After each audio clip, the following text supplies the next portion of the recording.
Good afternoon, everyone. Welcome back to my channel. It's your girl Quee, and this is Quee Vibes. Thank you for clicking on this here video. And today I'm just gonna be venting to you guys like I always do, telling y'all about my problems and what's going on in my life. Maybe some of the stuff I'm going through, you may be going through, and this may be some encouraging words or inspiration or just some little insight on what's going on in this fucked up ass world.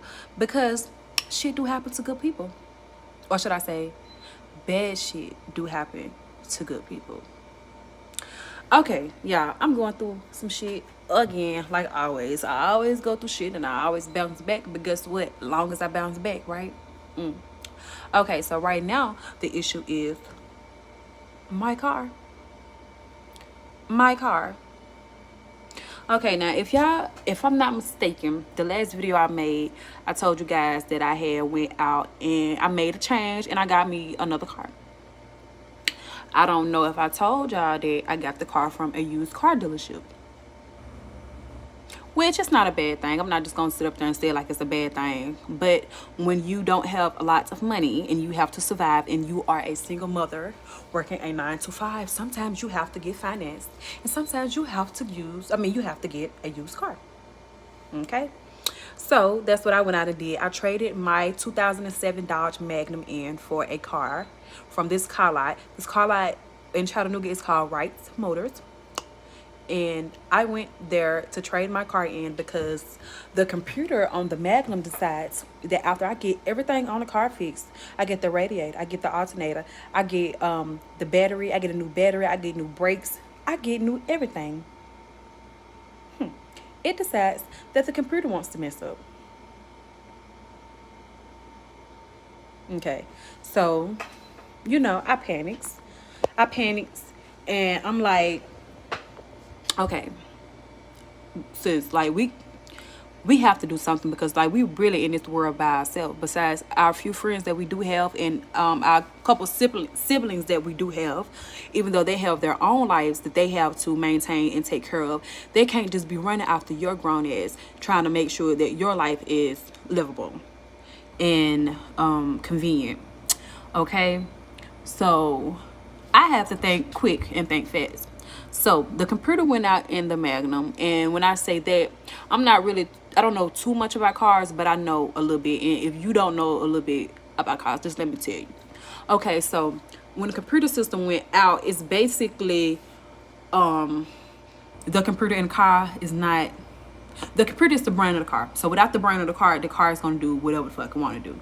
Okay, so the computer basically went out in the car and or had a shortage or whatever, to where the windshield wipers were not working, the blinkers were not working, the radio was not working, the windows would not roll down, the heat and the air would not work. It was just a mess. The car would drive because it had nothing to do with the motor. The car would drive, and the car does drive. Okay, but without windshield wipers, you're fucked. Without blinkers, you're fucked. Without heat and the air, you're fucked, basically. So with that being the case, I had to think fast. I live probably like 30 minutes away from my job. Okay, and where I live, none of my friends or my siblings live close by me. So once I'm home, if I don't have a car or anything, I'm pretty much stuck, So I had to think logically, and I had to think like realistically, what should I do? Me personally, I was trying to sell the car and then just take the money and put something down on another one. But then I had to think of the simple fact that no one's gonna want to buy a car with the check engine light on, and the only reason that the check engine light on is because that the computer system was messed up. Okay, so people don't like to buy cars with check engine lights on, obviously, or if they do, they're not going to give you what you want for it, So the best option for me at the time was to just trade the car in. So I went to one car lot, and it was better than the car lot I ended up actually getting a car from. But the only thing was, he said something that made me uneasy. And I hate to be like this, and I hate to say this because I may be wrong. But what he said was stereotypical. Like, I felt like he stereotyped me. He asked me, because I do live in a magnum, because I gotta get my coins, all coins count. So I was doing live in the magnum, making my little money on the side weekends or whatever. But I had stopped doing it because of all this sex trafficking, kidnapping and stuff. And that's really an easy way to get somebody if you want to. Do live for Uber. Okay. So he saw that I had the live sticker on my car. So he was like, yeah, I see that you do live in Uber. Do you plan on doing that with this car, if you get it?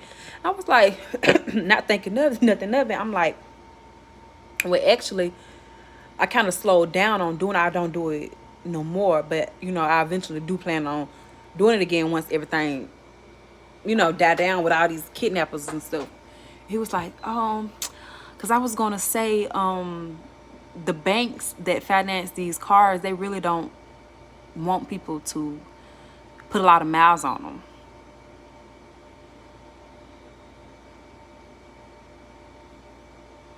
Yes, that's an awkward silence because I'm like, what? So you you put me in that category of a less fortunate young black woman that's planning on just missing payments, and y'all basically plan on getting the car back before I can even pay it off. That's the only reason that you could be concerned about the mileage of the car that I'm supposed to be purchasing. Even though it's finance, I was going to purchase, I'm going to buy the car eventually. The car was going to eventually be paid off. You just basically told me in so many words that you don't see in the near future or in the future period me paying that car off, and that car is going to be back on your lot, and you want to make sure that it doesn't have a lot of miles on it when you get it back, because you're just guaranteed to get it back, because my little black ass ain't going to pay.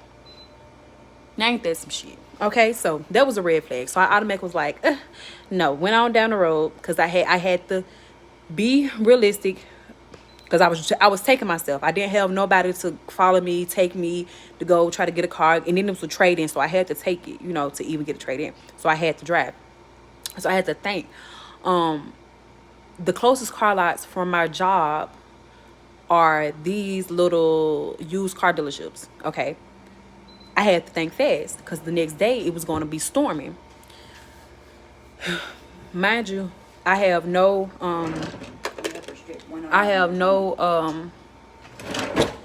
mind you, I have no blinkers, no windshield wipers, or nothing like that. So I have to think, either I'm gonna have a wreck or I'm gonna get pulled over. So I have to think cautious, and I have to be smart about this. I have to figure out car lots that are close by. So I drive on down. I went to a car lot where my sister ended up getting her a truck from like some days prior. I'll go there. I showed him my trade-in. He test drive my trade-in. He tell me to walk around the lot, find something that I like. I really don't like anything, but I got to really think about this. Once I leave this car lot, where else am I going to go? You know what I'm saying? It's getting later. It started getting dark late. You know what I'm saying? If I leave and go home today with nothing, I'm basically going to get up in the morning, try to crank this car up, try to try to get to work, try to get my son to school without having a wreck in the rain. Can't see because the windshield wipers don't work. So I had to be realistic. So I was like, fuck. Let me find the most decent car that I feel like is decent enough, for me to get without any regrets. You know what I'm saying? Just running right. Everything is just, it's right. Past the missions, I'm good. You know what I'm saying? So I found one, a little Mazda. The man was like, I thought it was my lucky day. He came. He was like, hey, he accepted your trade-in. This is the amount that he's willing to give you for the trade-in. And also, you could get this car right here if you like it. You test drive it, you like it. You can get this car right here with no money down. Just basically no money down. You could put your tag from your trade-in on there until we get the tag in, and you just gone about your day like ain't nothing changed. Whew. It was great. That was great. I didn't have no money. I had some money, but I had literally just got paid. I really didn't have no money like that. I had just enough because a girl living paycheck to paycheck. So I really didn't have no money to put down on no payment. On no car. Put down for no down payment. Plus, a trade-in. I didn't have the money. So I went ahead and I got that car. I test drove the car. The man said I test drove the car for 2 hours. He was mad at me. But I had to think about my past experience when I test drove cars and all this. I done test drove a car around the block, come back, get the car, the dealership about to close. I literally go across the street to get gas and the car cut off on me. So I tried to learn from my mistakes. So I drove the car. I didn't really drive the car for 2 hours. He was being dramatic. He was being an asshead. Okay, so I tell him, okay, I like the car, get the car, boom. Go home, drive it around because I'm happy, I'm stunting, I'm happy. Like, okay, I got another car. On the way to work the next day, I realized I don't fucking like this car. This car sound like something wrong with it. Something going on with this car. I don't like it. I called him. I'm like, hey, I don't like this car. Something going on with this car. Oh, Miss Wilson, you had the car for 2 hours, and if you felt like you didn't like it, then you should have said that yesterday. Oh shit. I was like, well, it take more than 2 hours to know what's wrong with a car, and I did not have your car for 2 hours, buddy, because I had to go get my son, baby. I know for a fact I did not have your car for 2 hours. Okay. By the time I got back to where you was at, it was almost one. When I pulled off in the car, it was like 11:45. It might have been 2 hours. It might have been 2 hours, but probably not exactly two, but almost two. Okay, I got a test drive. I got to drive the highway and turn back around. That's best what I did. But anyway, so I was like, okay, that's fine, but you have to drive the car. I'm like, it take more than 2 hours to know what's going on with the car. You know what I'm saying? Like, you gonna have to test drive it. You gonna have to put some miles on it. You gonna have to drive it. You gonna have to, push it to the metal to see what's going on with it. Because if I drive it around this little block in 10 minutes, I'm not gonna know nothing. You know what I'm saying? So he basically was telling me that I was being a diva and that I just didn't want the car because cosmetically something. That wasn't the case. I just didn't want the car because something was wrong with it. I felt like something was wrong with it.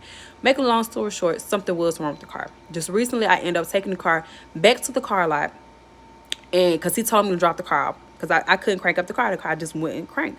So he told me to bring it to the car lot. This was on a Saturday. That Saturday, I couldn't because I couldn't get the car to crank. So how was I going to get there? So when I finally got a boost, somebody finally gave me a boost, and I was able to drive the car around. I had to leave the car on because if I turned it off, it wouldn't crank back up. So I left the car on for like an hour or something, just letting it run just to see, if it'll stay crunked. And it actually did. It stayed crunked up. So came back home, turned it off. The next day, that Sunday, it didn't crank up again. Okay. I wish I knew it would. Well, I had already kind of like prepared myself that if it didn't crank up, what to do. So I was like, okay, cool. I'm still off. So Monday come, I had somebody, no, Monday came, it crunk up by itself. I get it, I take it to them. I drop it off at the car lot before they even open. I leave the car and the keys in there, everything, leave it in there.